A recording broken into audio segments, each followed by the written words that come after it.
IDFM Radio Anguin, bonsoir à toutes et à tous. Émission Au-delà du miroir. Aujourd'hui, nous allons parler du Tao et plus particulièrement d'un traité de magie taoïste avec des rituels et pratiques pour vivre pleinement. C'est le dernier livre de Serge Augier, paru aux éditions de La Martinière. Il y avait juste avant Le Grand Secret, toujours à la même édition. Et puis Serge Augier, bonjour. Bonjour. Le premier, c'était... Alors vous avez Le Secret des Immortels, qui est un traité pratique avec beaucoup d'exercices. Le livre doit avoir 64 exercices, donc chaque petit chapitre est illustré d'un exercice facile pour tout le monde, quelque chose vraiment de simple. Il y a eu aussi Herboristerie, où j'ai fait un livre sur les plantes, et j'ai fait une traduction du I Ching aussi, le I Ching, le livre des mutations, le livre des changements. Alors ça, c'est très intéressant, ce I Ching, pour ceux qui ont le gros livre jaune, là. Où on se perd un peu dans les interprétations. Il paraîtrait-il que votre livre sur le I Ching est un livre où on comprend tout. Oui, en fait, dans les jugements anciens, ce qui est traduit en général dans les livres, vous avez toujours une interprétation un peu mystérieuse qui reprend le chinois ancien, qui est très difficile à traduire en moderne. Mais si on traduit par rapport à ce que ça voulait dire à l'époque, on a des phrases assez simples. Et ça donne un livre très intéressant parce qu'on peut avoir un vrai dialogue, comprenant ce que ça veut dire. On pose une autre question et on établit vraiment un dialogue avec ce livre. C'est très étonnant et souvent très surprenant. Alors racontez-nous un peu votre parcours pour en arriver maintenant à on peut dire, être maître de Tao, comment on peut dire ? Oh, je suis surtout un pratiquant qui pratique depuis longtemps. J'ai eu la chance très jeune de me former à cette école particulière de taoïsme, mais aussi par curiosité aller voir beaucoup d'écoles. Et j'ai hésité à avoir un travail normal, entre guillemets. Mais au bout d'un moment, j'avais tellement de gens qui naturellement venaient vers moi pour que je leur montre des petits exercices parce qu'ils avaient mal au dos ou que je leur explique quelque chose, que du coup, j'en ai fait mon métier. J'ai commencé par la médecine chinoise, et maintenant, c'est essentiellement la formation vraiment à toutes les différents arts de mon école, qui sont aussi bien la formation du corps que les traités de médecine, que le I Ching. Il y a des gens qui se servent uniquement du I Ching pour travailler. D'accord. Donc, vous êtes l'héritier de l'école taoïste née en 510 dans le nord de la Chine. On peut peut-être parler un peu de ce Tao. Vous dites qu'il y a plein d'écoles différentes. Votre école s'appelle comment ? Daxuan. Daxuan, alors le nom est très très intéressant parce que Daxuan, ça veut dire le grand secret. Alors, la grande obscurité, ça pourrait marcher aussi, ou le grand mystère. Et en fait, c'est très intéressant de regarder les caractères chinois, parce que dans les caractères chinois, vous avez beaucoup d'explications. La traduction marche pas bien, mais Xuan en chinois, c'est quelque chose qui est devant vous, mais que vous ne pouvez pas voir parce que c'est dans l'obscurité. Donc il n'y a pas de secret véritablement, c'est simplement qu'il faut mettre suffisamment de lumière pour le percevoir. Et la lumière, elle vient du travail, de la compréhension, du fait de repousser l'ignorance. Et là, tout d'un coup, le grand secret qui a toujours été là, apparaît. Il y a aussi un autre terme très intéressant dans ma tradition qui est le naturel, qui n'a rien à voir avec le spontané, mais qui est ce qui est parfait, mais qu'il faut laisser sortir. Joran, on va laisser sortir ce qui est parfait dedans, et même dans le caractère, on voit comme une petite échelle, un peu comme l'échelle de Jacob, on va monter aux cieux avec l'entraînement. Alors vous avez appris le chinois ? Non, pas de manière académique, mais ayant vécu en Chine, lisant toujours les mêmes traités, je dirais que pour les caractères anciens qui parlent de mes sujets, je reconnais pratiquement tout. Maintenant, je ne peux pas lire un magazine ou le quotidien. D'accord, mais bon, en chinois ancien... Oui, pas de problème. Alors, ce Tao né en 510, combien il y a d'écoles de Tao, on peut dire on va rester en France, parce que sinon, on va peut-être avoir du mal. En fait, la vraie différence vient qu'au début, l'évolution du taoïsme vient qu'au début, en Chine, il y avait un chamanisme qui est devenu le taoïsme, mais très vite confronté à l'arrivée du bouddhisme, qui était beaucoup plus fourni en rituels, en démonstratif, le taoïsme s'est fondu au bouddhisme. Et donc vous avez d'un côté un chamanisme très ancien qui perdure, mais qui a beaucoup de parties qui ont disparu. Un taoïsme qui est devenu du bouddhisme, sauf qu'il change les noms des dieux, mais c'est pratiquement la même chose. Vous avez un taoïsme religieux qui va complètement à l'encontre de l'idée taoïste au début, puisque le taoïste est isolé, ou même dans sa vie, il vit sa propre pratique. Et vous avez un taoïsme clanique, familial, qui a survécu, lui, et qui n'a pas du tout pris de choses au bouddhisme. Ma tradition vient d'un taoïsme clanique comme ça, qui a survécu de maître à élève depuis longtemps. D'accord. Tao, ça veut dire voie du milieu, c'est ça? Ça veut dire En fait, le caractère lui-même veut dire chemin ou route. Et alors, c'est très intéressant parce que ça vous donne juste une route. Et le professeur, qu'est-ce que c'est? C'est juste un guide. Mais c'est un guide qui a déjà été sur cette route. Et il va vous guider à travers la route. Qui est déjà arrivé un peu plus loin que vous. Voilà, il y a été, puis il est revenu en arrière, et puis il vous guide. C'est pour ça qu'il vaut mieux prendre pour se guider un maître qui a déjà été sur la route, plutôt que quelqu'un qui a écrit des traités ou des essais littéraires sur cette route, mais qui n'a jamais vu le terrain lui-même. Alors c'est quoi la route? La route, le plus important, je crois, après les années de pratique, c'est de trouver ce qui rend heureux, ce qui nous convient, et ce qui nous convient en fonction de notre vie. Et ça, c'est très difficile. C'est ce fameux naturel. On a normalement tous la vie parfaite à vivre, mais de la manière dont on va être élevé, de la manière dont on va vivre des expériences, on va avoir souvent du mal à vivre la vie qu'on devrait vivre. Donc la route, c'est une route que vous avez prise, vous aviez quel âge? J'ai commencé, c'était vraiment au début par des exercices physiques. Étant petit, j'ai commencé par former le corps. Et j'ai commencé vers 7 ans et demi, 8 ans. À ce point-là? À ce point-là. Mon professeur vivait chez moi, en fait. Donc, j'ai commencé très tôt. Et petit à petit, seulement après que mon corps se soit renforcé, je me suis intéressé à autre chose. Mais petit, ce qui m'intéressait, c'était le corps, parce que j'étais chétif, tout le temps malade, toujours embêté par les plus grands. J'étais plutôt petit. Donc, au début, ce qui m'intéressait, c'était de prendre de la force, de l'assurance. Donc, votre professeur habitait chez vous, donc la route est venue vers vous. La route est venue vers moi, oui, et on m'a mis sur la route sans vraiment que je donne mon avis au début. Et ça consistait quoi? À faire des exercices Alors, j'avais des exercices avant et après l'école tous les jours.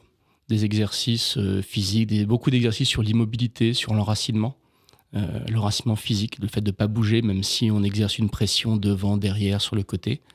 Et beaucoup d'exercices de renforcement. L'idée principale au début, c'était que j'arrête d'être malade tout le temps. J'enchaînais à partir de septembre jusqu'à mai, j'enchaînais tout ce qu'on peut enchaîner en maladies poumons, gorge, etc. Et je passais tous mes Noëls au lit. Et c'était pas une question d'alimentation? C'était une question d'alimentation, c'était une question aussi de physiologie. J'avais une toute petite cage thoracique, j'étais tout fin. Et j'avais ce qu'on appelle en médecine chinoise, on appelle Wei Qi, l'énergie défensive. J'en avais pas. J'avais pas d'énergie défensive. Donc il a fallu cultiver ça. D'accord, donc 1 mètre quand on a 7 ans, ça doit être enquiquinant, non? Quelque part. Oui, ça dure en plus, parce que ça reste enquiquinant jusqu'à 13-14 ans à peu près. Où là, on commence à voir la vie plus avec les différents challenges, les différentes comparaisons aux autres. Et là, tout d'un coup, je me suis rendu compte que le fait de m'entraîner, j'étais plutôt en forme, je me sentais plutôt sûr de moi, j'avais pas peur, j'étais plutôt heureux en plus. Donc là, après, je me suis dit, tiens, il y a sûrement quelque chose derrière ça. Et là, j'ai commencé beaucoup plus l'exercice de respiration, ce qu'on appelle le Nedan, l'alchimie interne. J'ai fait beaucoup de méditation, mais chez nous, on a une méditation qui n'est pas du tout... qui n'est pas une spiritualité, c'est juste un entraînement de l'esprit. On l'appelle Shengong, c'est-à-dire le travail de l'esprit. Et c'est très simple, c'est vraiment, on regarde la manière dont son esprit fonctionne.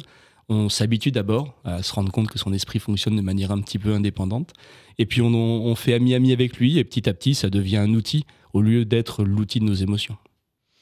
D'accord, donc la méditation, vous avez commencé à la faire à 13-14 ans?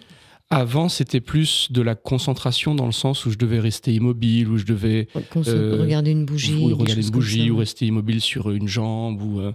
Et mon prof, pour me motiver, il me laissait choisir l'entraînement suivant si, quand je faisais l'entraînement qui m'embêtait, je gagnais avec lui. Donc on restait immobile et si je gagnais par rapport à lui, c'est moi qui choisissais. Mais évidemment, je gagnais jamais. Combien de temps sur la jambe? Parfois trop longtemps. J'ai de mauvais souvenirs de ça. J'avais aussi un exercice amusant où, quand on travaillait les coups de pied et les jambes, je portais à l'école, sous mes jeans, j'avais des poids à mes jambes. Et toute la journée, je traînais ces poids qui n'étaient pas lourds, mais pour un enfant, c'est toujours un peu lourd. Et je les retirais le soir. Évidemment, mes jambes étaient légères et je pouvais entraîner mes jambes sans problème. Et ça vous a donné de la force? Vous n'êtes plus du tout chétif et gringalet. Vous avez grandi, vous avez épaissi, donc tout ça, ça va. Il n'y a plus de problème de nez, tout ça, si? Non. Là-dessus, j'ai beaucoup de chance. Depuis longtemps, le travail physique n'est plus ma priorité. Si ce n'est que par goût, j'aime bien, mais c'est plus le travail de la méditation, le travail de la patience aussi. Avec les livres, c'est une vraie difficulté. 3 livres en 2 ans. Plus, j'en suis à 6, je crois. 6 en 2 ans. Ouais. Eh oui, donc, mais quand on a pratiqué, je veux dire, le Tao, c'est aussi une pratique physique. Il n'y a pas qu'une pratique. Quand on a pratiqué une pratique physique, est-ce que c'est pas comme pour un sportif qui arrête ou quelque part il faut pas arrêter? Oh non, quand je dis que j'arrête, c'est que je fais plus que 2 heures par jour à peu près. C'est pas mal. Mais j'ai eu des périodes où j'en faisais vraiment beaucoup. Là, j'en fais un petit peu moins et je travaille beaucoup les armes, par exemple, parce que le travail des armes un peu lourdes permet de tenir tout le corps. Avec très peu de temps, ce qui m'aurait pris plus de temps à main nue. Et en revanche, le travail de la tradition en général m'a permis quelque chose de très intéressant pour les livres. Par exemple, pour le I Ching, quand j'avais les différents éléments, je me rappelle très bien, le matin, il fallait que je rende le livre dans une semaine ou 2. Et je me suis assis, j'ai pris mes documents, et je me suis relevé, il était 19h, et j'avais fait mon livre, en fait. C'est cette capacité de travail que même moi, qui m'étonne complètement. Mais vous aviez déjà fait les documents avant? Oui, j'avais évidemment les différents documents, mais les hexagrammes, je les notais, et ça se faisait tout seul. Et ça, c'est vraiment la pratique. Parce que cette capacité de concentration, je la vois chez mes élèves, je la vois chez les gens que je peux former. Elle se développe vraiment avec la pratique. Alors, ce traité de magie taoïste, ça nous permet à quoi d'abord? Rituels et pratiques pour vivre pleinement, ça permet quoi au juste? Avant tout, dans la liste des livres que j'avais vraiment envie de publier, celui-ci n'était pas du tout dans les premiers. Je pensais vraiment finir par ça, dans le sens où, pour moi, traduire des vieux textes et des exercices du 3e, 4e, 7e siècle de magie taoïste, du Dao Zhang, qui est le canon taoïste, je m'étais dit que ça allait être vraiment embêtant, ennuyeux pour les gens et que ça allait toucher peu de gens. Et étonnamment, c'est celui qui a fait le plus de vagues pour le moment, alors qu'il vient de sortir. C'est celui dont les gens veulent tous parler. Et donc, je suis très content que ça soit ça. Et ce traité, en fait, il prend en compte notre système dans l'école d'Axuan, qui a 2 aspects absolument différents. Celui que tout le monde connaît, des arts ésotériques, on va faire des rituels, on va faire des appels, des prières, on va faire des méditations actives pour des buts particuliers. Ça, c'est la magie en général, la transformation du monde par sa conscience. Mais surtout, je donne dans ce livre ce qui n'est pas donné d'habitude, ce qui fait qu'on puisse le faire. C'est cette capacité de se transformer soi pour pouvoir transformer quoi que ce soit ensuite. Cette capacité à voir le monde, cette capacité à percevoir les signes du monde, ce qu'on appelle chez nous les changements du monde. Et se mettant dans les changements du monde, il est beaucoup plus facile de pouvoir provoquer un changement. L'inconscience ou le fait d'être absolument absorbé par son quotidien, il n'est pas question de faire de magie, c'est bien clair.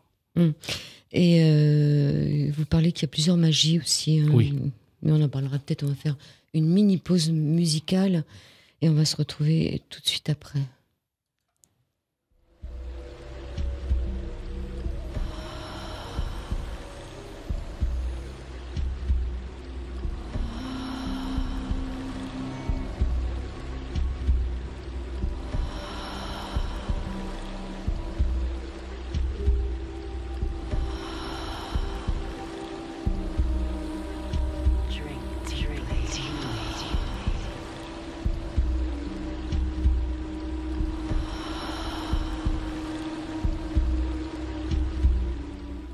Voilà, on a dit 30 secondes, pas plus. Alors, ce traité de magie taoïste, il y a plusieurs magies, deux, vous en citez 2 dans votre livre. En fait, je parle dans un chapitre des 9 cercles, mais je parle particulièrement de ce qui nous intéresse, nous. C'est vraiment ce qu'il y a d'utile pour tout le monde. C'est de l'ordre de la protection, du nettoyage. C'est en fait une manière de clarifier son univers autour de soi. Il y a beaucoup de pratiques. Là, j'en ai donné quelques-unes dans le livre en général. On en donnera une ou deux pendant avec plaisir. Je me ferai un plaisir d'en donner qui ne sont pas dans mon livre. Ça permettra de donner quelque chose de plus que ce qu'il y a dans mon livre. Mais l'idée principale, en fait, c'est de rentrer dans une conscience de son quotidien. Et les rituels sont là pour ça. Il y a des rituels simples de son quotidien avec le fait de s'alimenter, de se laver, de marcher, de parler aux autres, de laisser parler les autres.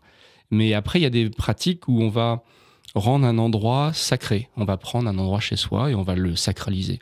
Et ça va donner un endroit où à chaque fois qu'on va rentrer, à chaque fois qu'on va y penser, on aura cette racine de pratique qui nous suit un peu partout, un peu comme un ancre qui nous tient.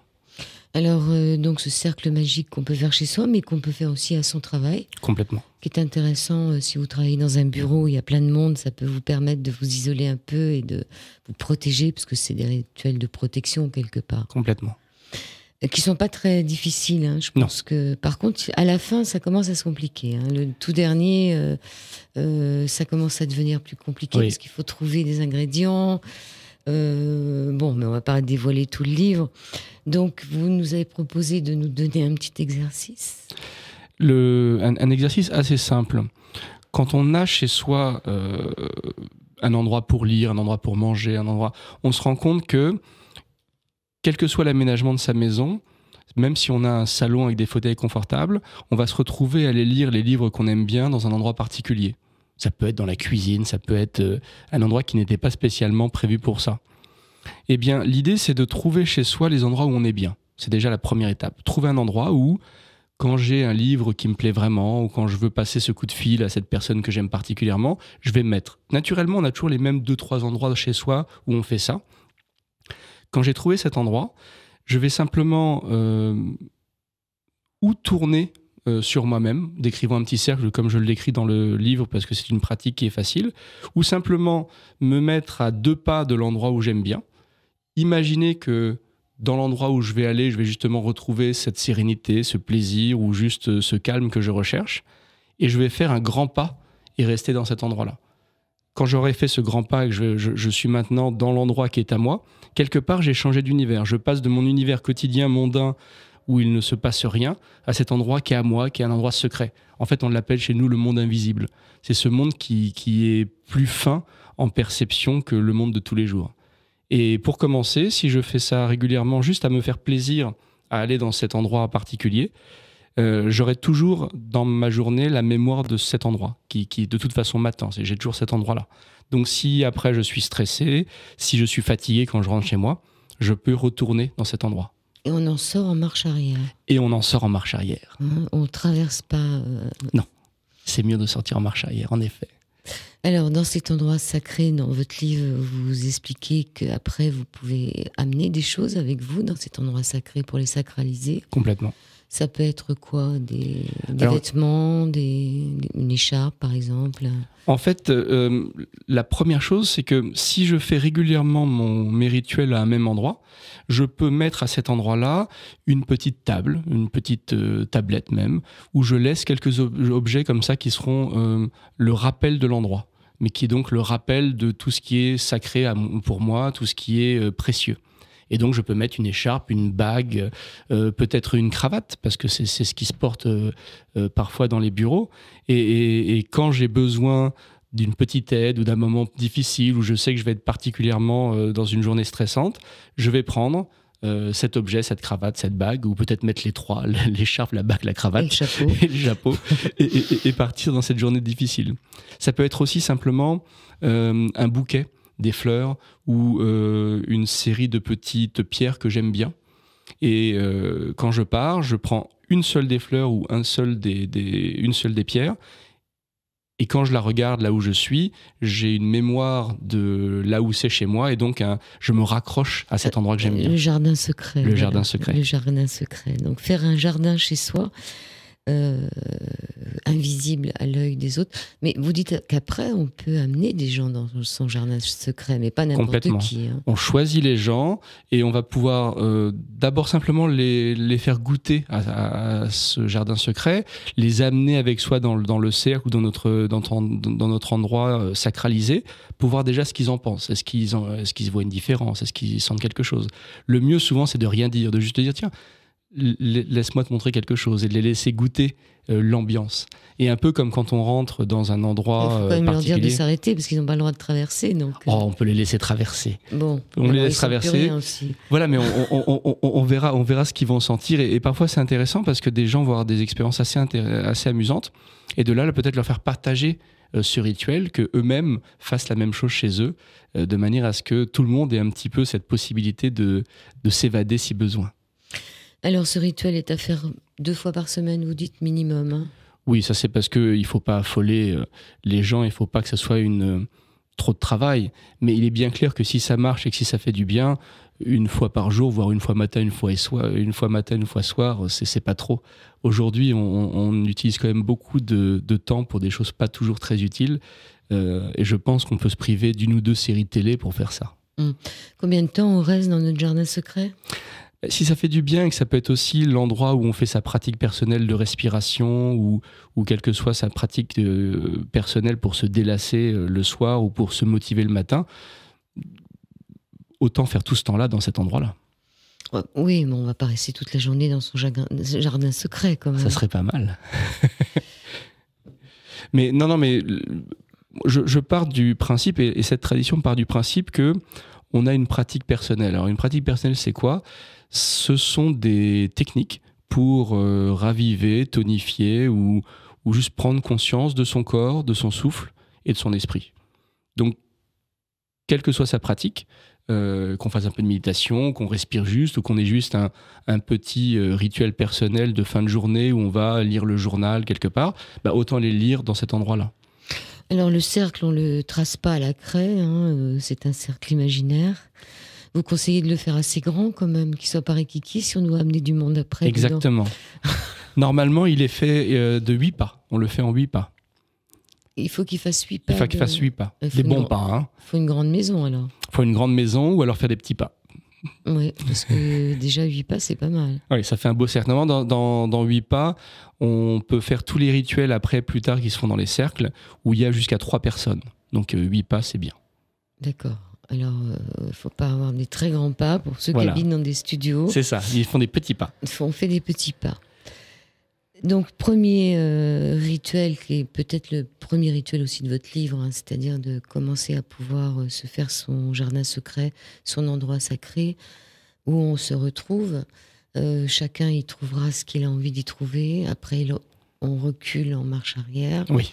Et il y a beaucoup d'histoires de pierres et de minéraux et de végétaux dans votre livre aussi. Tout à fait. Les pierres, vous conseillez de les faire intervenir tout au début ou plus tard, c'est-à-dire... En fait, les pierres et les plantes, la grande différence, c'est que les plantes sont à l'échelle humaine, même si la durée de vie des plantes et des humains n'est pas exactement la même. Les plantes ont une échelle humaine, c'est-à-dire qu'elles ont une énergie relativement douce et surtout qui est très adaptée à l'humain. Les pierres et les minéraux en général sont là depuis des millions d'années, donc il y a une énergie très puissante mais très fermée en fait, très enfermée.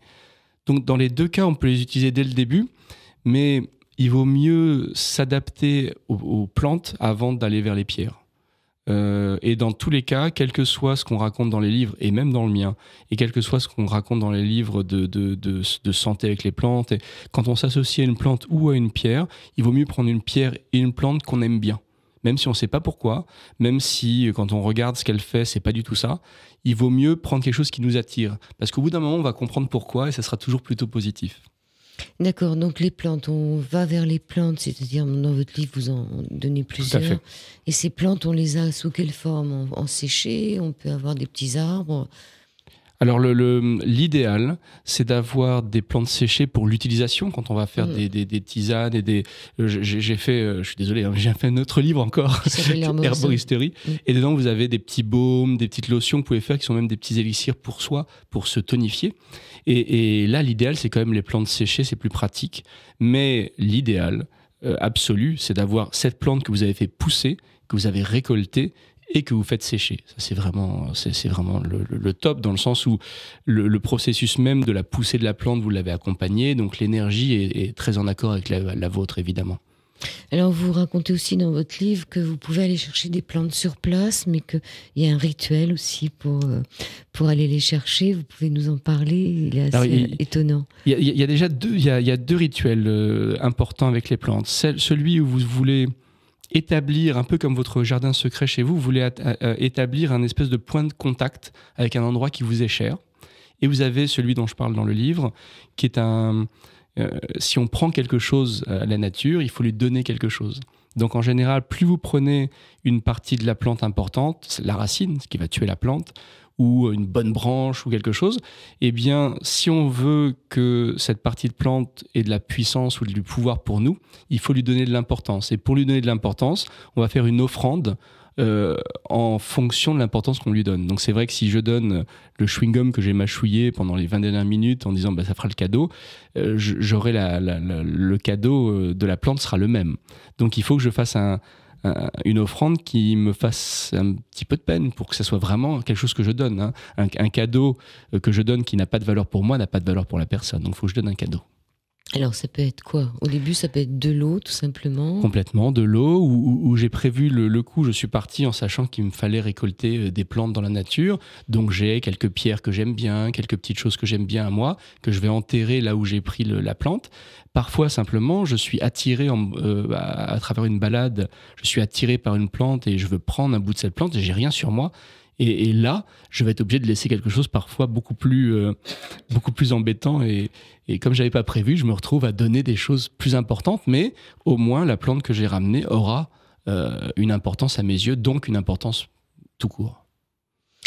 Donc cette plante, on la prélève, on peut la prélever en entier. Et quand on la prélève en entier, qu'est-ce qu'on fait pour qu'elle ne meure pas? C'est-à-dire pour arriver à ce qu'elle survive? Alors en fait, on va avoir plusieurs pratiques. Déjà, si on a le temps, on peut faire le rituel de protection autour de la plante avant de la prendre. On va en prendre une petite partie si on en a besoin pour un baume ou pour un élixir. Et donc de toute façon, on va, même si on va la tuer, on va en même temps révéler l'essence de la plante. Ça, c'est le principe de l'alchimie externe. En la rendant parfaite par le processus d'alchimie externe pour l'élixir, quelque part, on l'a sublimée. Donc là, c'est plus important. Et si c'est juste pour la faire pousser chez soi, il faut être équipé dès le début. Et il faut avoir pris tout son matériel. Si c'est pour faire pousser la plante et la récupérer, on ne peut pas le faire si on n'est pas préparé. C'est très druidique, hein. Vous ne prenez pas n'importe quel couteau ou n'importe quel ciseau. Il faut prendre quoi exactement pour... L'idée principale, c'est qu'il faut donner de l'importance à l'opération pour qu'elle vous redonne de l'importance derrière. Donc normalement, je dois avoir mon couteau ou ma serpette ou mon objet particulier de récolte, mon sac particulier. Plus je vais mettre de rituels dans ce que je fais, plus je donne de l'importance à mon acte, plus il en aura après. Donc c'est pas une serpette en or, comme on dit On peut si on en trouve déjà encore, parce que ça devient vraiment compliqué, les objets rituels à trouver. Moi, je crois beaucoup au fait de travailler avec des artisans pour aussi bien les armes que j'utilise dans les arts martiaux que tous mes outils de récolte. Je les fais forger en fait par des forgerons. C'est bien, ça donne du travail au moins à des artisans. C'est une bonne chose. On va écouter juste un tout petit peu de musique et c'est parti.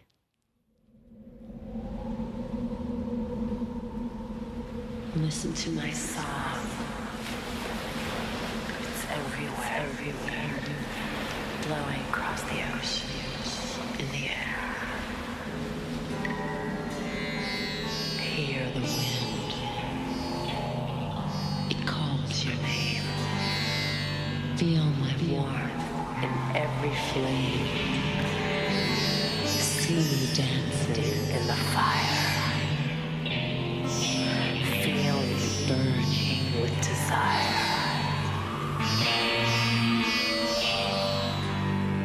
Drink the rain, taste my kiss. Touch the earth, touch my lips.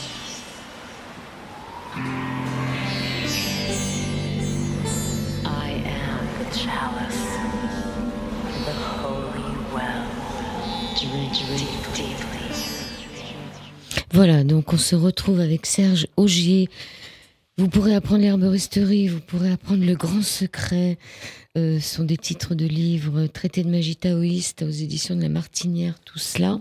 On est d'accord, Serge Augier ? Tout à fait. Et je rajouterais juste le secret des immortels qui permet les petits exercices. Et le secret des immortels, avec tous les petits exercices. Vous avez eu le droit à votre premier exercice, qui était un exercice à faire tout seul chez vous, si vous avez un grand appartement, parce que 8 pas, on fait des petits pas, hein, sinon, pour faire votre cercle. Et donc, je pense que l'intérêt aussi, c'est de pratiquer. C'est-à-dire, faut pas faire ça une fois et puis ne pas le refaire après. D'ailleurs, vous dites dans ce traité qu'il faut qu'on se donne un temps pour s'adapter et qu'ensuite on peut voir si ça change des choses ou pas. Complètement. Le plus important, c'est que il ne faut pas juger sur ce qui se passe une fois. Il faut se donner un temps au début, une espèce de contrat avec soi-même en se disant voilà, je vais croire que c'est vrai et je vais faire 6 mois. 6 mois, c'est beaucoup déjà. Hein. Oui, mais vous faites une fois par semaine, c'est rien. Ça passe vite. Ça va vite, oui. Quand on voit comme le temps passe vite, 6 mois, c'est pas grand-chose. L'intérêt, c'est qu'en fait, bien avant, il va se passer des choses et ça va être motivant par soi-même. Mais il faut se donner un peu de... Il faut pas chercher en fait une motivation de résultat. J'ai une histoire amusante là-dessus sur la pratique. Souvent, les gens disent mais pourquoi méditer ? Pourquoi pratiquer ? Et ce qui est amusant, c'est que le fait même de se poser la question, c'est ce dont on veut se débarrasser par la pratique. Le fait de méditer, c'est justement pour ne pas être toujours à la recherche du résultat. Donc cette idée de contrat, c'est pas tellement l'idée de pratiquer vraiment 6 mois, c'est de se laisser du temps. On n'a plus à se dire tous les jours, ah mais je devrais continuer, je devrais arrêter. Je me pose plus la question, je me suis donné du temps. Pendant ce temps-là, je pratique juste. Et le fait d'oublier le résultat me permet de ressentir des choses. D'accord, donc se donner 6 mois pour y arriver, se tenir, c'est-à-dire suivre. Dans toute pratique, on a tendance au début à bien pratiquer, puis au bout d'un moment, on se dit je ferai ça demain, et puis après on le fait pas le lendemain, puis après on le fait pas le surlendemain, puis on se dit zut alors c'est trop tard, j'y retourne pas. C'est valable pour les clubs de sport, comme c'est valable pour tout ce qui est pratique. Alors que faire pour éviter ça ? La première, c'est de se rendre compte que c'est un des vrais problèmes aujourd'hui. On veut un résultat tout de suite. C'est le rendu un peu vidéoclip. Les images sont plus courtes, les publicités sont. C'est très dans un besoin de résultat immédiat. On a besoin de retrouver le temps des choses, le temps de se donner le temps à soi-même et de plus courir. Et ces pratiques-là, elles sont là pour ça. Elles sont là pour nous permettre de reprendre conscience du présent. Et donc de reprendre un petit peu sa vie en main. Parce qu'à courir tout le temps, la vie nous échappe quelque part. Et on n'en profite pas assez. Toutes ces pratiques-là, elles sont là pour nous faire prendre conscience du plaisir d'être en vie et de tout ce qu'on peut faire si on l'utilise plutôt que si on se retrouve à courir et à jamais rien faire en fait. Alors vous l'expliquez aussi dans votre livre que le Tao finalement c'est de vivre le moment présent et de le vivre plus qu'un moment présent, c'est comme si on gagnait du temps sur la vie. Complètement. On a ce concept qui soulève tout le temps pas mal de questions, mais dans mon école taoïste, on parle bien du fait que le temps n'existe pas. Il n'existe que des petits moments. On ne pourra vivre, on ne vivra et on n'a vécu que des instants. Et c'est seulement notre esprit mental, qui va mettre une trame là-dedans, qui veut donner une réalité à ce qu'on peut vivre et qui va créer la trame du temps. Mais en fait, on ne vivra que des moments présents. Sauf que comme on est justement par cet esprit mental et nos mémoires, nos préjugés, nos supputations et tout notre processus vraiment de cognitif, on veut absolument être dans le temps. Mais le temps nous rend malheureux parce que on regrette ce qu'on a perdu, on prévoit ce qu'on n'a pas encore, et du coup, on ne peut pas profiter de ces moments géniaux qui arrivent à chaque instant. On ne peut pas être et avoir été. Exactement. Alors, qu'est-ce qu'on est en vérité ? Le plus simple, en fait, c'est de d'avoir un ressenti plus qu'une analyse. C'est-à-dire que les pratiques proposées dans les anciennes traditions spirituelles sont juste là pour vous permettre de ressentir le plaisir d'être sans ni le déterminer, ni l'analyser, ni vouloir quoi que ce soit. Et cette connexion régulière à ce plaisir d'être permet juste d'approcher le bonheur. Oui, je pense que ça, dans l'exercice de respiration là, qui est dans votre livre et que j'aimerais bien que vous donniez aux auditeurs, parce que je pense que c'est, même ceux qui n'ont jamais pratiqué de respiration yogique, voilà, c'est un exercice qui est très facile pour tout le monde et que je vous demande d'essayer de faire, parce que vous allez voir, il va se passer quelque chose, l'exercice dont on parlait tout à l'heure. Alors, vous en avez, je vais en donner deux. Je vais donner celui du livre après, mais je vais d'abord donner un exercice préparatoire pour les gens qui n'ont jamais rien fait. Qui n'ont jamais respiré. Qui n'ont jamais respiré. Les pauvres. Un exercice intéressant, sachant que quand vous respirez consciemment, en utilisant une grande partie de votre capacité pulmonaire, vous êtes à pratiquement 5 litres d'air. Quand on respire normalement, on est à un petit peu moins d'un demi-litre. Donc on va complètement changer la manière dont l'air va venir à l'intérieur de notre corps. Et la première pratique extrêmement simple va vous donner, et je vous le garantis, en 10 jours, une différence dans votre vitalité. Qu'est-ce que c'est que cet exercice ? Eh bien, c'est le plus simple du monde. Il vous demande un petit quart d'heure, mais un vrai quart d'heure. Hein. Déjà que normalement, c'est une demi-heure. Là, je vous fais un petit prix à un quart d'heure. Si vous pouvez une demi-heure, faites-le. Voilà, si vous pouvez une demi-heure, faites-le. Mais essayez au moins par un petit quart d'heure. Vous mettez dans un endroit où il n'y a pas de téléphone, pas de PlayStation, pas de télévision, personne. Vous vous asseyez et vous inspirez. À chaque inspiration, vous pensez « j'inspire ». Vous gardez l'air une petite demi-seconde et à chaque expiration, vous pensez « j'expire ». Et vous faites ça un petit quart d'heure. Juste ça, le rentrer en intimité comme ça avec la respiration va vraiment changer quelque chose. Quand vous avez fait ça, vous passez au deuxième exercice. C'est bien ça. Ça, c'est énorme. Le penser j'inspire, j'expire, on n'est pas en train de voir passer les nuages et les... Exactement. Voilà, on est obligé. Mais vous pensez vraiment j'inspire, j'expire. Hein, c'est important. Vous pouvez même le dire. Si vous n'êtes pas gêné par des gens autour de vous, ça ne me dérange pas. C'est juste pour court-circuiter suffisamment votre mental pour pas qu'il vienne vous embêter pendant votre petite pratique d'un quart d'heure. Mais après, l'air que vous inspirez, vous pouvez le sentir à la racine des narines et vous pouvez le sentir jusqu'à la racine du nez, donc entre les deux yeux. Et si vous pouvez à chaque expire vous détendre complètement et à chaque inspire mettre toute votre attention sur non seulement cette porte que sont les narines, mais aussi sur la racine du nez, vous verrez que vous aurez une expérience intéressante d'ouverture véritable de la respiration, mais aussi de votre attention. Oui, il se passe des choses. Essayez. Donc, vous inspirez en sentant ce qui se passe à la racine du nez, c'est-à-dire entre les deux yeux. C'est pas un endroit où on va voir ce qui se passe de temps en temps. Donc, vous inspirez et vous sentez l'air froid. Et vous expirez et là, vous sentez l'air chaud qui vient au bout du nez, dans les trous des narines. Et ça, on fait ça pendant combien de temps ? Ah bah vous savez, on peut faire ça en marchant dans la rue, hein, ça On marche très bien. peut le faire un peu tout le temps, à partir du moment où l'esprit est quand même relativement focalisé sur ce qu'on fait. Mais si vous le faites ne serait-ce qu'une semaine, vous pouvez après... Pas pendant une semaine à l'affilée. Pas pendant une semaine d'affilée, mais si pendant une semaine vous l'avez fait un petit quart d'heure, vous pourrez sûrement après le faire un peu tout le temps. L'intérêt de la respiration comme ça, c'est que vous pouvez à chaque instant, comme vous respirez tout le temps, à chaque instant, vous pouvez par la respiration vous remettre dans l'instant présent. Et ça, c'est super parce que c'est un outil particulièrement facile parce qu'il est tout le temps là. Et ça demande juste de s'en souvenir. Moi, je dis souvent à mes élèves d'utiliser, vous savez, les montres qui sonnent ou les téléphones et de faire régulièrement sonner dans la journée, peut-être toutes les 2-3 heures. Et quand le téléphone sonne, on sait que rapidement, il faut qu'on aille respirer 2 secondes. Ou juste se souvenir, si on est en plein travail, se souvenir de « Ah, le téléphone a sonné, je vais prendre, 3 grandes respirations. » Vous avez un message. On va faire une pause.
Voilà, j'espère que vous avez pris le temps de respirer, de laisser entrer l'air jusqu'à votre racine du nez.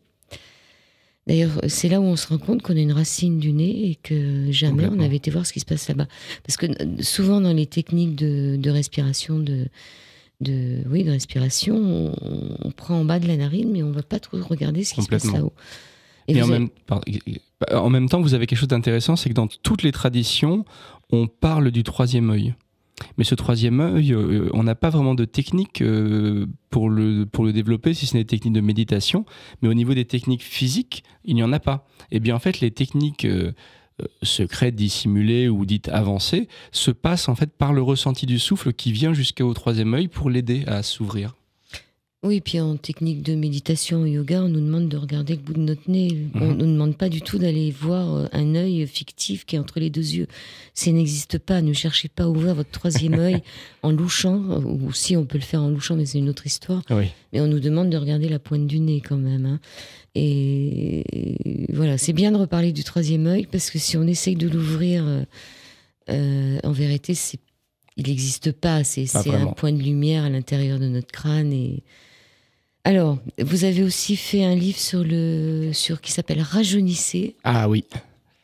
Un petit livre qui est sorti il n'y a pas longtemps, où je donne des techniques diverses pour rester en bonne santé et pour ne laisser ni son corps ni son esprit vieillir. Parce qu'en fait, je donne un état des lieux très précis et j'explique vraiment quels sont les systèmes qui peuvent ou pas vieillir.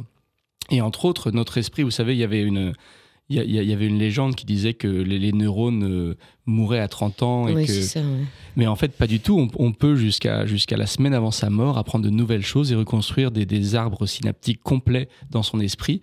Donc, il y a beaucoup de choses qui vont pour de vrai vieillir et qui vont nous demander de nous adapter. La vue, l'œil, on ne peut rien faire, personne ne peut rien faire. En revanche, les oreilles. Le système neuromusculaire et tendineux peut rester en très bonne santé, même s'il va fondre en volume. Le système respiratoire peut rester absolument performant jusqu'à sa mort. Donc c'est intéressant de ne pas se dire « Ah, je ne peux rien faire, je suis juste vieux ». Non, on peut tout faire. Et je donne en plus dedans des compléments alimentaires, je donne des exercices de beauté, de relaxation du visage. Je donne toute une série d'exercices où j'ai été chercher des experts qui sont les meilleurs dans ce qu'ils font pour venir m'aider. Combien on peut perdre alors ? On ne peut rien perdre, mais on peut tout gagner. On peut s'arrêter de vieillir immédiatement. Vous savez, dans le taoïsme, on parle souvent de l'immortalité taoïste. Ça n'a rien à voir avec ce concept idiot de vouloir vivre pour toujours. C'est simplement que, en gros, de manière un petit peu triste quand même, à partir de 30 ans, on est au top et on va descendre. Donc en fonction de ces 30 ans et de tout ce qu'on a emmagasiné à ce moment-là, on va doucement dégénérer le reste de sa vie. Alors c'est pas une mauvaise chose parce que c'est comme ça que ça se passe et il y a plus d'hormones de croissance, le musculaire, tout va tranquillement descendre. La pratique, elle, nous permet de nous développer, de toujours devenir meilleur pour notre corps, pour notre esprit et pour notre souffle. Donc en fait, d'un côté, on a cette courbe, même pas cette ligne droite descendante de la vieillesse, et de l'autre côté, la pratique qui nous fait monter dans l'autre sens. Et l'équilibre des deux nous donne ce qu'on recherche en fait dans le taoïsme, c'est-à-dire de vivre au maximum de son potentiel jusqu'à sa mort, qu'elle arrive à 40 ans ou qu'elle arrive à 100 ans. Alors pourquoi à partir de 30 ans, ça voudrait dire qu'on est plus ou moins programmé pour s'arrêter à la soixantaine ? En fait, oui et non. Dans les traités anciens, ils parlent de plusieurs cycles. On dit qu'on doit faire normalement 4 cycles de 30 ans. Dans les vieux. Donc ça ferait 120. Oui, c'est 120 ans dans les vieux traités taoïstes. En même temps, à l'époque où ils en parlaient, ils ne dépassaient que très rarement la quarantaine. Donc c'était plus un concept de numérologie taoïste que véritablement une réalité. Pour la majorité des gens, mais pour les sages, ils allaient jusqu'où ? Or, on parle de gens qui vont vraiment très très vieux. En Chine, vous avez 5 ou 6 personnes documentées, mais documentées par un État chinois où il y a eu beaucoup de choses qui ont été détruites, mais documentées, entre autres, un herboriste qui avait soi-disant 250 ans. Et il y a même des photos de lui parce qu'il est mort juste après la photographie. Oui, mais il savait peut-être pas sa date de naissance. Et c'est exactement ça. Après, quand on regarde parce que moi, j'y suis allé et j'ai regardé les différents papiers, et c'est peut-être un peu plus difficile que ça. Ce qui est sûr, c'est qu'il était au moins tranquillement centenaire, et que jusqu'à sa mort, il allait se promener dans la montagne, et il était quand même très en forme.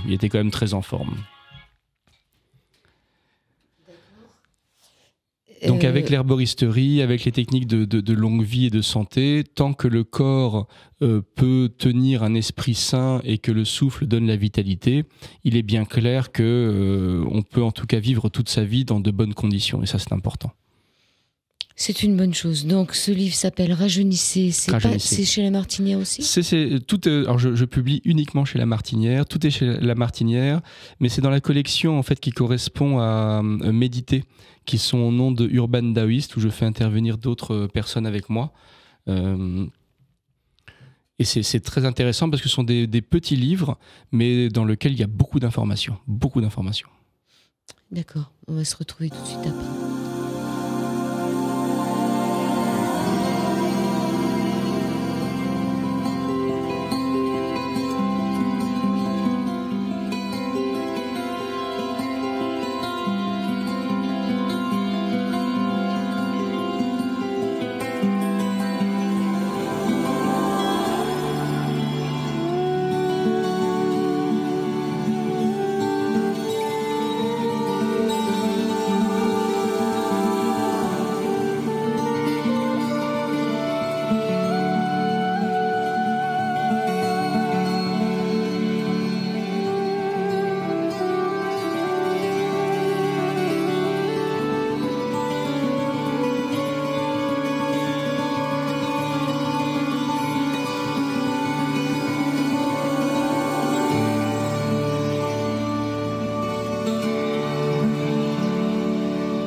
Voilà, donc ça s'appelle Rayon de soleil, hein, ça fait du bien aussi.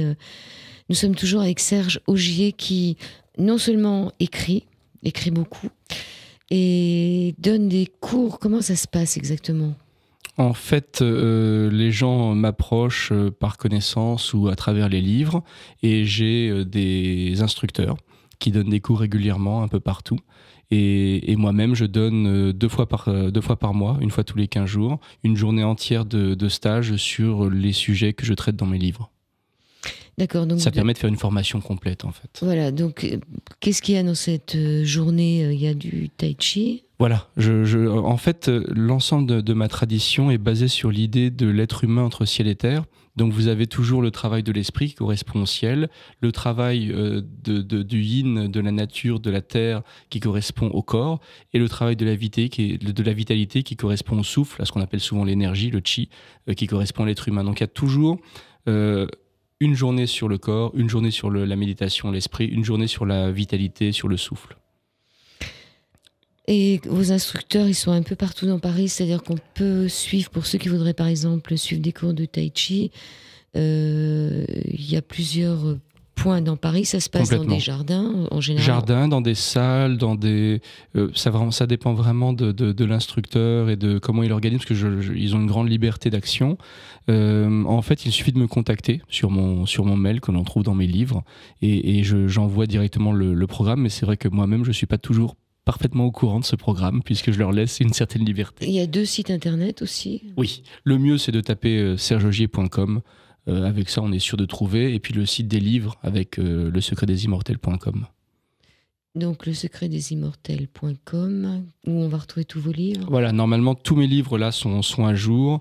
Vous avez les différentes conférences qui peuvent être un peu partout, les points de rencontre aussi avec les gens qui s'entraînent.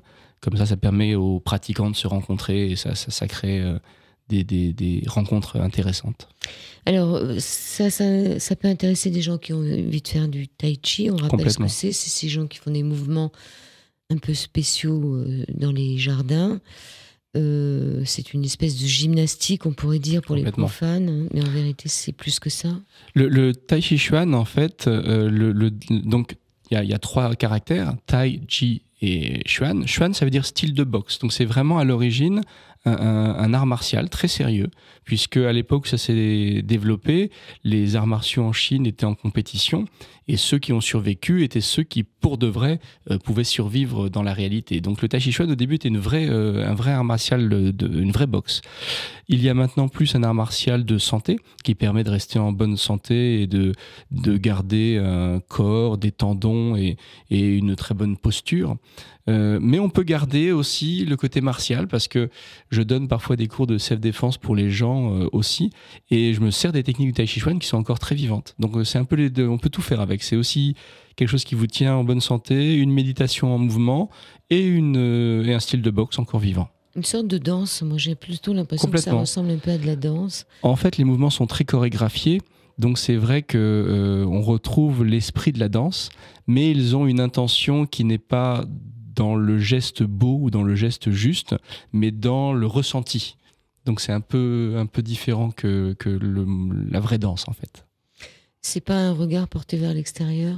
Non, c'est un regard entièrement porté sur l'intérieur, avec non pas une volonté de performance vers les gens, mais une volonté de ressentir vers soi. Alors donc, des cours de Tai Chi qui sont faits, combien d'instructeurs vous avez ? Une dizaine. Sur Paris ? Sur Paris. Paris, région parisienne ? Paris, mais aussi dans le sud de la France. Il y a des rencontres aussi près de Chartres. Et puis après, il faut sortir de France, mais il y en a en Angleterre, au Danemark, en Norvège. Ça fait un peu loin pour pratiquer toutes les semaines. Mais c'est très très beau, Oslo. Oslo, ouais. Donc c'est amusant. Donc celui qui est parti à Oslo, c'est quelqu'un que vous avez connu ici ou quelqu'un qui s'est déplacé d'Oslo pour faire la formation ? En fait, à l'origine, ce sont deux frères qui sont norvégiens et de Oslo, qui avaient été en Chine, qui avaient été un peu partout. Et aussi bien en Europe, en Angleterre où ils avaient été, qu'en Chine où ils avaient été cherchés, on leur parlait de moi. Et donc, ils trouvaient ça incroyable de partir jusqu'en Chine pour qu'on leur parle d'un gars qui est juste à côté à Paris. Donc, ils sont venus me voir tous les deux.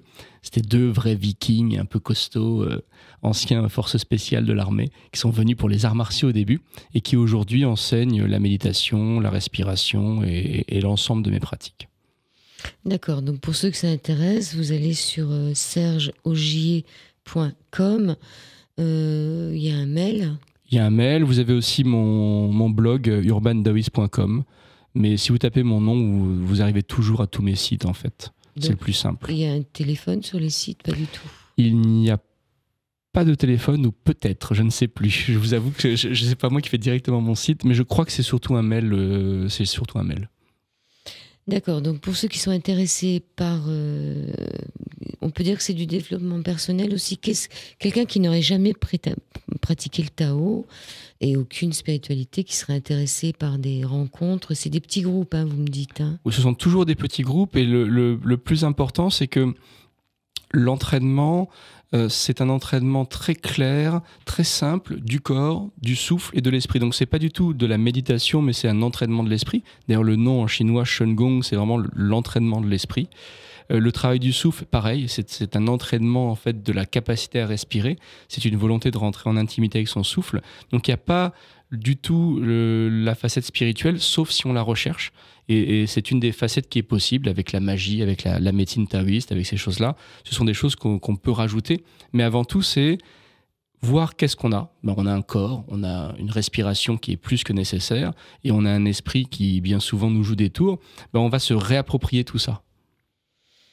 D'accord. Les pierres, donc vous déconseillez de les avoir avant combien de temps En fait, si on a une affinité avec une pierre particulière, je pense que dès le début, tout de suite, même sans pratique, c'est toujours une bonne chose. Même si on voit que quelque part, c'est pas la pierre qu'il nous faut d'après ce que disent les manuels, si on aime vraiment cette pierre, c'est qu'il y a quelque chose et qu'on ne le comprend pas encore, ça ne me gêne pas. Maintenant, pour la pratique vraiment, la pierre amène quelque chose qu'il vaut mieux comprendre si on veut s'en servir pour quelque chose. Là, si c'est vraiment pour un but particulier, que ce n'est pas un élan premier et que c'est juste pour une pratique, il vaut mieux commencer par les plantes. Mais vous avez des pierres qui sont absolument géniales et qui ne peuvent que vous amener du bénéfice, comme l'hématite. C'est une pierre qui absorbe le mauvais, qui soigne, qui est plutôt réconfortante. C'est une pierre facile pour tout le monde. Des pierres qui ont besoin d'être nettoyées, d'autres qui n'ont pas besoin, comme la cornaline. Complètement. Donc la cornaline, c'est pas vraiment intéressant de l'utiliser au départ. Pourtant, on n'a pas besoin de la nettoyer, elle se nettoie toute seule. Donc quel est le danger de ne pas utiliser la cornaline ? En fait, il n'y a pas de danger. Il y a juste le fait que peut-être ça n'a pas d'utilité. C'est-à-dire que si elle ne vous attire pas particulièrement et si vous la prenez simplement parce que sur le manuel, ça vous semble une pierre intéressante, il y a peu de chances qu'il y ait un résultat. Il faut qu'il y ait une résonance, une sensibilité, une compréhension de la pierre, et ça vient par la pratique. Donc où on a cette attirance innée, et là ça marchera, quelle que soit la pierre, ou alors il faut apprendre à développer sa capacité à sentir ce qui se passe. Et là, ça prendra un petit peu de temps. Et même les pierres qui se nettoient ou qui ne se nettoient pas, ça ne changera pas grand-chose en fait. Il y a des pierres qui ne peuvent pas poser problème, mais qui sont souvent compliquées à trouver. Les belles pierres de lave vraiment naturelles, ou les diamants qui sont des pierres parfaites, mais les diamants, pour en avoir un gros, c'est très cher. C'est comme l'or, c'est comme l'or, bien sûr. Vous nous demandez à la fin de faire je ne sais quoi avec de l'or, il faut 10 grammes d'or. Je me suis dit, où est-ce qu'on va chercher 10 grammes d'or ? C'est pour préparer quoi, un élixir Pour un élixir, tout à fait. Mais il y a beaucoup dans l'alchimie externe d'utilisation des métaux précieux. Il ne faut pas oublier qu'en fait, le centre même de ce traité est un texte sacré dans le taoïsme ancien qui a été repris dans le Daozang, qui est le canon taoïste, et qui a été réinterprété au 4e et 7e siècle, mais c'est vraiment un vieux texte. Et à l'époque, il n'avait pas les mêmes problèmes que nous du tout. Donc il y a des choses que j'ai retirées, mais il y a des choses que j'ai laissées en se disant, bon, il faut essayer. Oui, ça devait être beaucoup moins cher à l'époque. Oui, complètement. Puis vous aviez un système de troc, d'échange qui n'était pas du tout le même. Voilà, donc les pierres. Alors, on reviendra sur les pierres juste après.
Voilà, encore un petit moment de bonheur où vous avez pu respirer, inspirer, respirer, inspirer.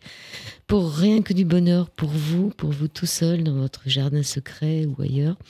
On était en train de parler des pierres, et pour ceux qui auraient, comme moi, perdu des pierres, il paraîtrait-il, Serge Augier me dit que ça n'arrive pas qu'à moi, c'est-à-dire que des personnes qui ont, comme ça, essayé de communiquer avec des pierres, de temps en temps, elles disparaissent, on ne les retrouve pas.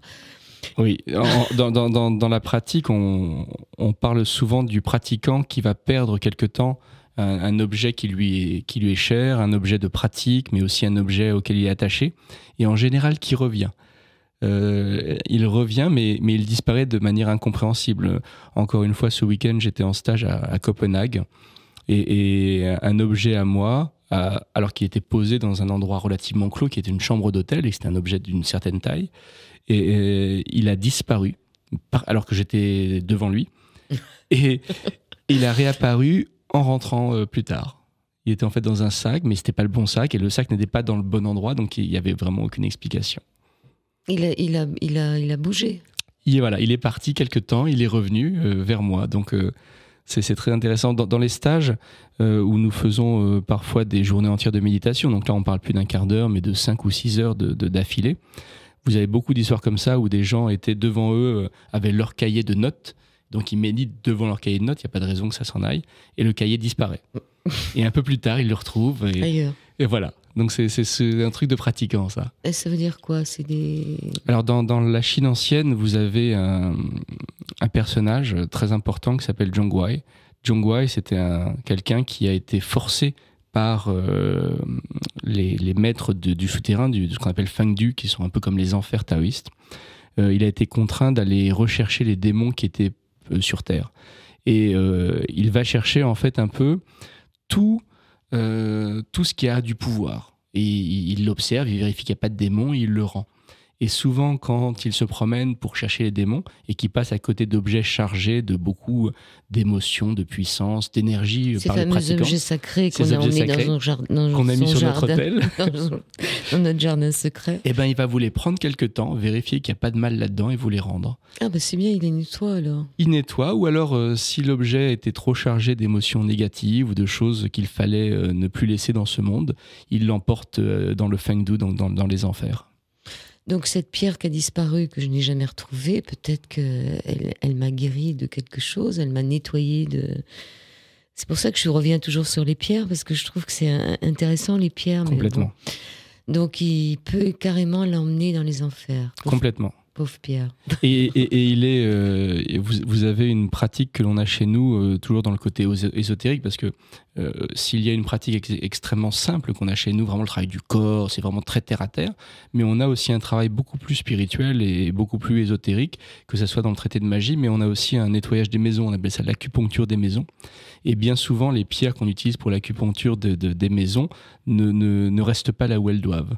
C'est-à-dire qu'elles sont posées au début du rituel, on va nettoyer la maison et quand on revient, on ne trouve plus le cristal ou la pierre. Et vous ne les retrouvez plus du tout? Elles disparaissent vraiment? Alors, parfois elles disparaissent vraiment, et là on dit dans la tradition, Zhongguai il est passé par là, il a vu que la pierre avait été chargée de tout le mal de la maison ou de toutes les mauvaises choses qui traînaient ou des égrégores d'énergie négative qu'avaient laissé les gens d'avant, et donc il ne peut pas vous la rendre, il faut l'amener directement aux enfers. Pauvre Pierre.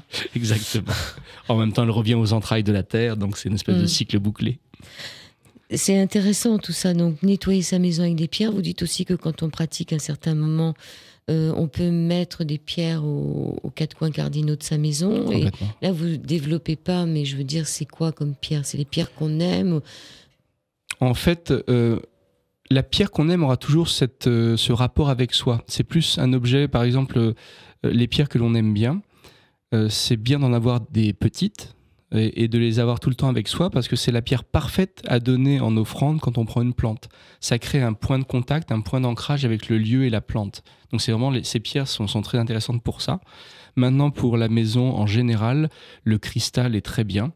Pas pour sa puissance quelconque, mais simplement que le cristal a cette capacité de prendre l'information. Donc si vous mettez un cristal à l'entrée de chez vous et que quelque part vous lui donnez un peu de la mission ou l'idée qu'il est là pour défendre, protéger ou prévenir, c'est un peu ce qu'il fera. Si vous en mettez un à côté de votre lit parce qu'il veut vous aider à dormir, il prendra l'information, et plus vous donnerez cette information au cristal et plus vous donnez d'importance à cette information, plus ça marchera. Le cristal, il est là. On peut lui demander de nous réveiller aussi, il peut servir de réveil. Voilà, on peut si on a une bonne pratique, on peut lui demander de nous réveiller, on peut l'avoir dans sa poche un peu comme une petite poubelle portative où dès qu'on a des problèmes, on met dedans tout ce qu'on a à décharger. Et là, en revanche, le cristal, s'il prend beaucoup d'informations, il prend un peu tout ce qui traîne. Donc le cristal, il se met sous l'eau courante. C'est ce qui marche le mieux. De l'eau de source. De l'eau de source, c'est idéal. Oui. Sinon, l'eau du robinet. Voilà, si on n'a pas ça, si on est un Parisien, un citadin, une Parisienne, et on met ça sous l'eau du robinet dans la cuisine. Alors, votre rituel magique du départ du cercle, à la fin du livre quand même, une fois vous dites qu'il faut à peu près 4 ans pour le faire correctement. Complètement. Et en fait, c'est pour ça que dans ce livre, si les rituels sont très attrayants, le plus important est dans la partie yin, dans la partie de la préparation, puisque si vous vous préparez correctement et que vous sentez correctement les choses de la vie et que vous prenez un peu le temps pour mieux sacraliser et ritualiser les petits moments de votre vie, là, il y a un intérêt direct, c'est que vous prenez un genre de puissance, vous prenez une grande force qui vient de résider dans la conscience du moment présent. Ça fait que vous êtes capable de voir les choses. Et quand on voit les choses, quand on voit les changements du monde, quand on est capable de se glisser de manière fluide dans la vie, là, bizarrement, évidemment, la magie, ça va marcher.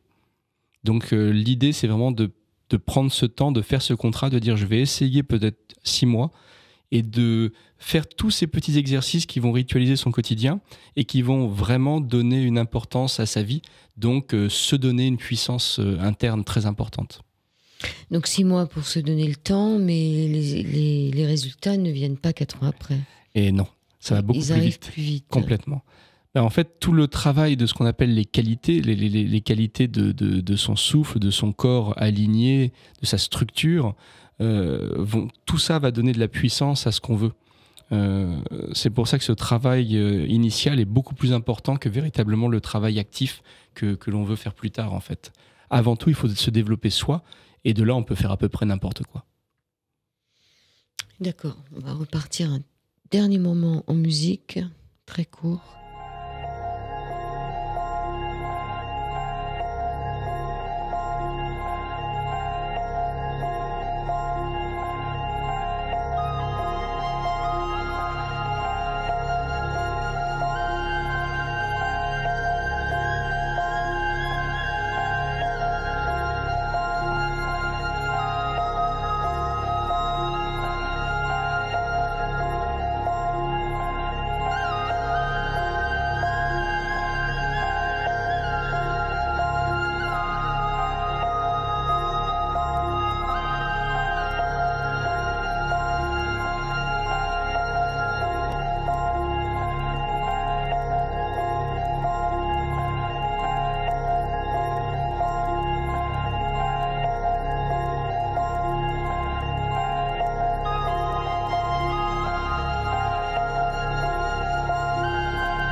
Voilà, et nous allons aborder dans cette dernière partie d'émission les différentes facettes de la pratique du Tao, on peut dire, hein, avec Serge Augier.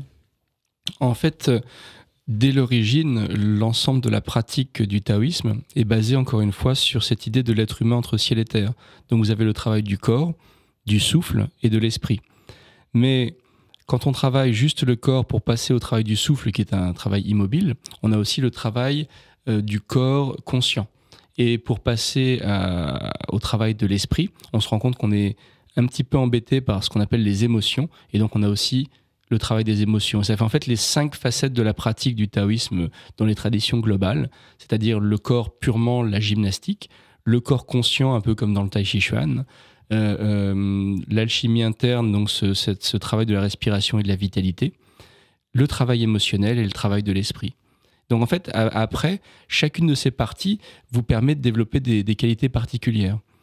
Par exemple, pour le corps, qu'est-ce qu'on recherche quand on travaille le corps ? On recherche avant tout la santé. On recherche, comme vous pouvez le voir, il y a beaucoup de choses à raconter dans le taoïsme. Donc pour faire tout ça, pour expérimenter un peu tout ça, il faut être en bonne santé. On ne peut pas pratiquer si on a mal au dos, mal à la tête, c'est pas possible. Donc on cherche avant tout de se renforcer, de renforcer son corps de manière à être en bonne santé. Et ensuite, on veut l'enraciner.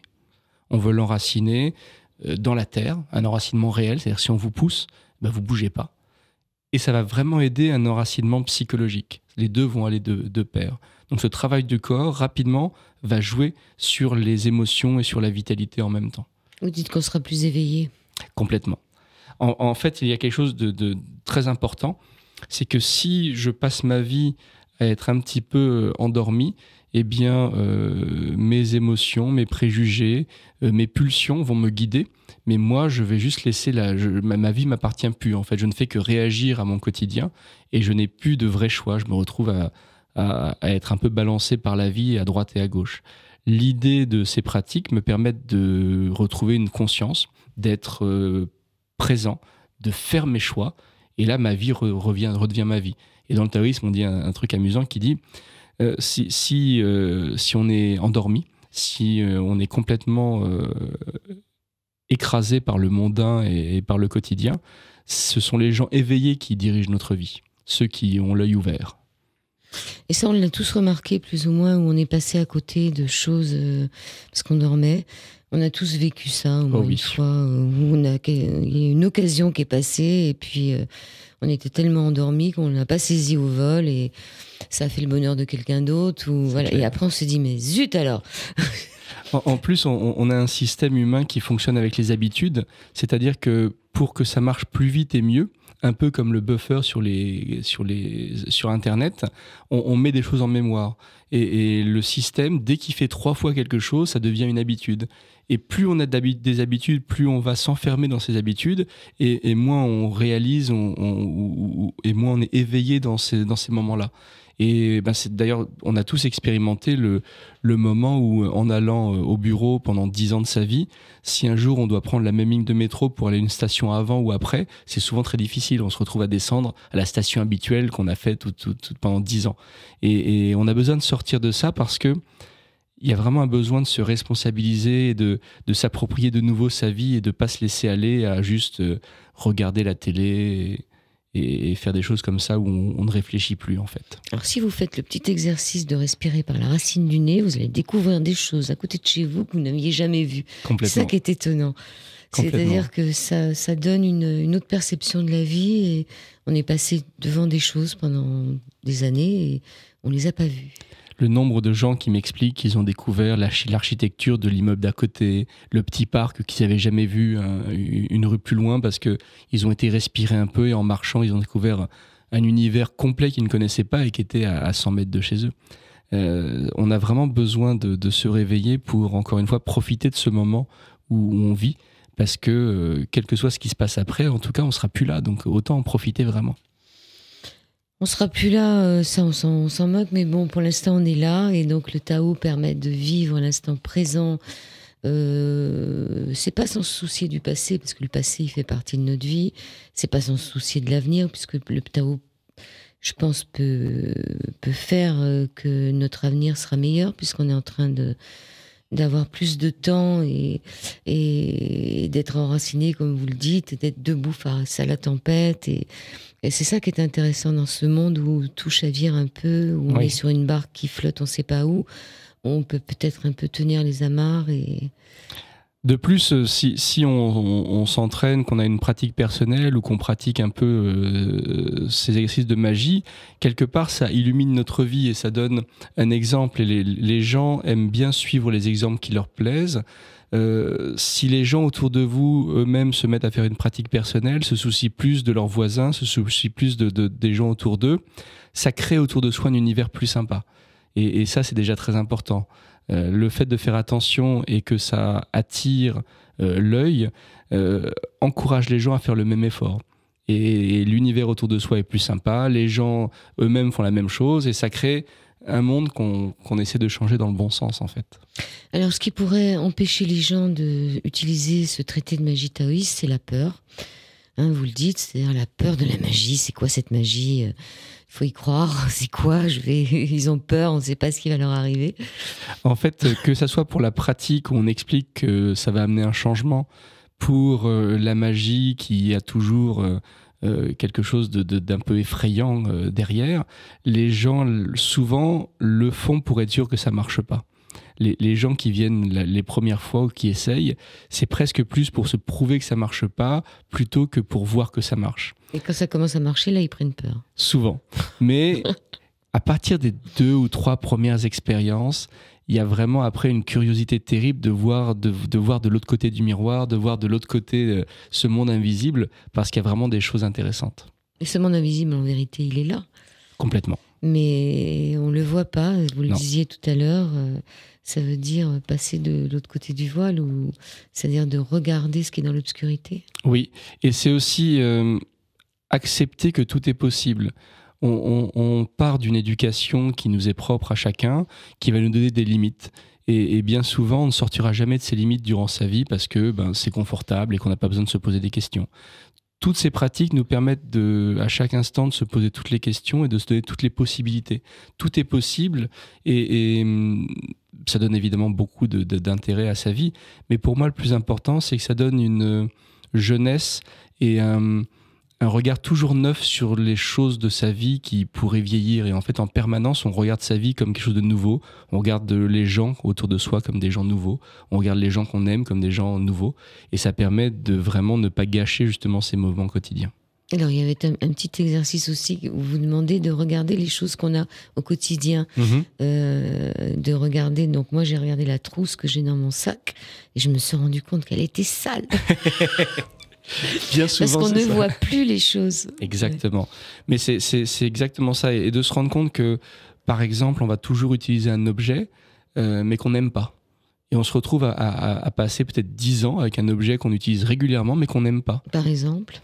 Disons un stylo ou vous qui travaillez avec des ordinateurs, peut-être une souris ou quelque chose. Alors, c'est pas très utile, mais puisque je m'en sers tous les jours et qu'il est là, pourquoi pas prendre un objet qui me ferait plaisir et qui me ferait plaisir de retrouver. Ça fait que je regarde dans mon sac et je nettoie un peu de manière à ce que tout soit propre, des choses toutes bêtes, mais du coup qu'on voit plus finalement. On voit plus les choses. Même son porte-monnaie, son portefeuille, on peut le cirer, on peut. Exactement. On peut lui redonner un peu d'amour, tout simplement. Et exactement, c'est cet embellissement par l'amour que l'on porte aux choses et aux gens, encore une fois, amène de la lumière. Et cette lumière, cette fameuse lumière qui va nous permettre de voir le secret qui est là et qui demande juste un peu de lumière, d'éclairer l'obscurité. C'est ça le grand secret. C'est cette lumière. Le grand secret, c'est le titre d'un de vos livres. Ça parle en fait de la tradition qui est la mienne, qui s'appelle Daxuan, et une des traductions pourrait être le grand secret. Et comme j'ai trouvé ça suffisamment mystérieux pour attirer le regard, je me suis dit que ce serait un bon titre. Les gens, ils aiment bien le secret, ils aiment bien les secrets. Il est grand.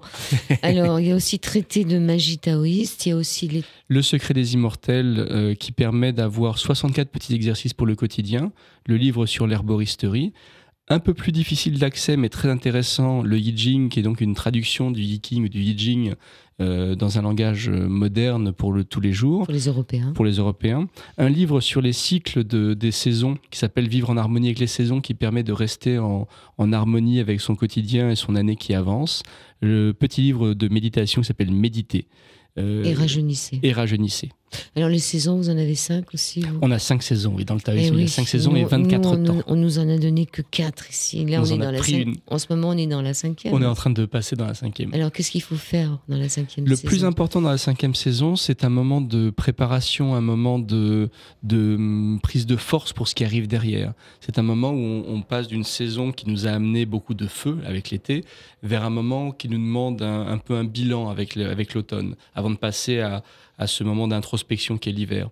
Donc, avec ces moments très forts, si on les suit, on a juste le cycle des saisons et du temps qui va avec nous. Et l'année se passe mieux et de manière plus sympa.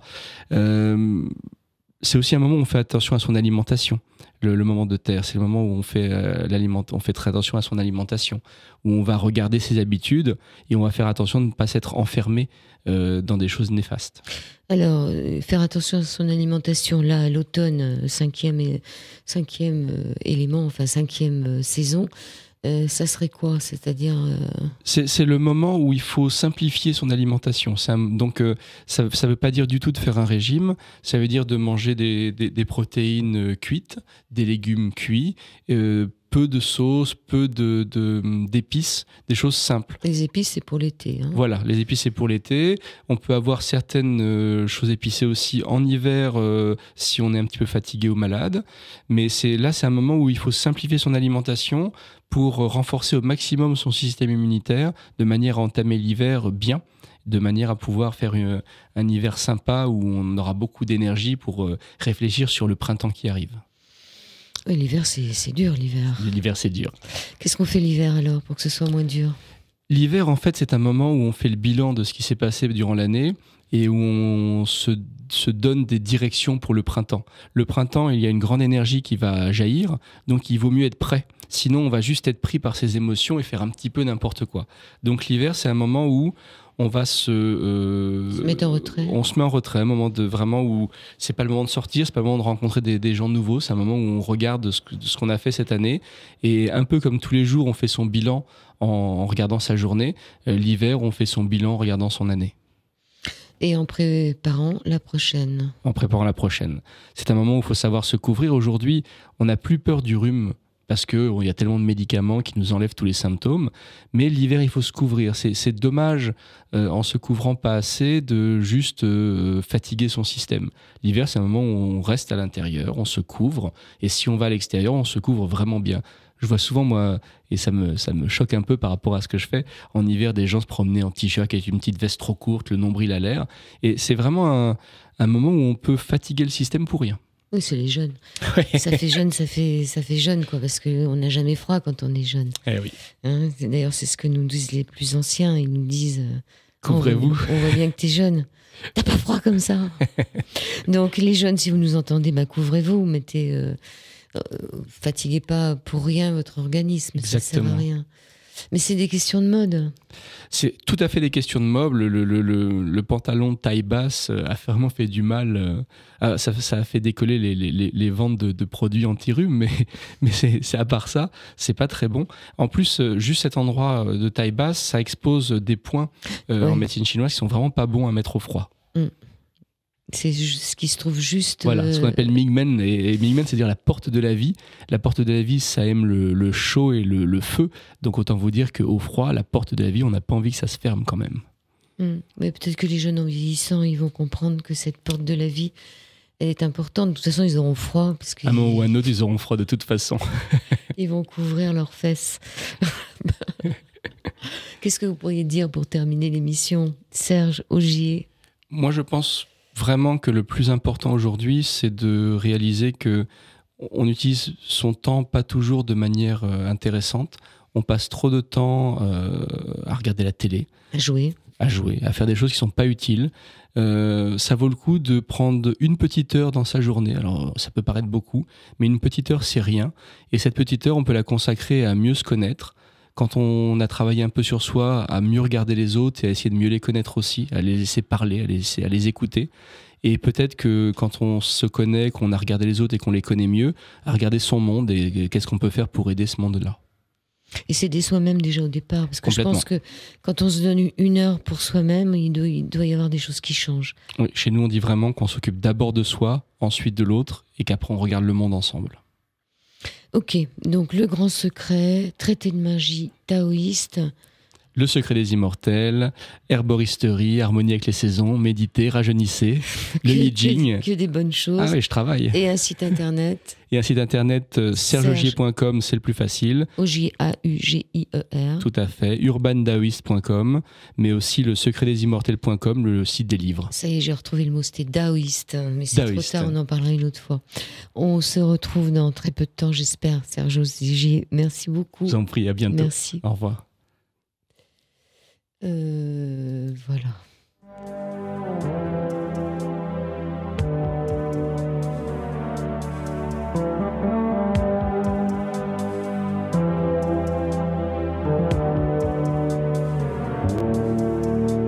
Quand je sortirai de mon corps, comme un papillon, mieux encore, mieux encore, mieux encore, mieux encore, mieux encore, mieux encore.